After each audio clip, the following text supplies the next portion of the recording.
નમસ્કાર મિત્રો, મારી પીકે ગુજરાતી ચેનલમાં તમારું સ્વાગત છે। મિત્રો, અત્યારે હાલની સૌથી મોટી અને દુઃખદ ખબર સામે આવી રહી છે। જી હા મિત્રો, આપને જણાવી દઈએ કે ભાવનગરના શિહોરમાં અકસ્માતમાં ભાજપ નેતા મુળજી મિયાણીનું મોત થયું છે। બાઇક અને અજાણ્યા વાહન વચ્ચે અકસ્માતમાં મિયાણીનું મોત થયું છે। શિહોરના ગઢુલા ગામ નજીક આ અકસ્માત સર્જાયો હતો તો ઘટનાની જાણ થતાં પોલીસ ઘટના સ્થળે પહોંચી હતી અને તપાસનો ધમધમાટ શરૂ કર્યો હતો। મળતી માહિતી અનુસાર આપને જણાવી દઈએ કે ભાવનગરના શિહોર નજીક બાઇક તથા અજાણ્યા વાહન ચાલક વચ્ચે અકસ્માત સર્જાતા ભાજપ નેતાનું મોત થયું છે।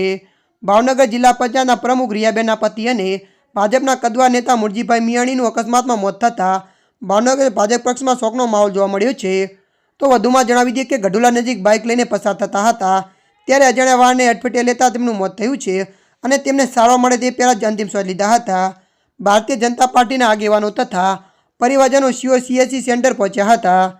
ત્યારે મિત્રો, હાલ માટે આટલું। મળીશું નવી અપડેટ સાથે। જો તમને અમારો વિડીયો પસંદ આવે, લાઇક, શેર અને સબસ્ક્રાઈબ કરી નાખજો। ધન્યવાદ।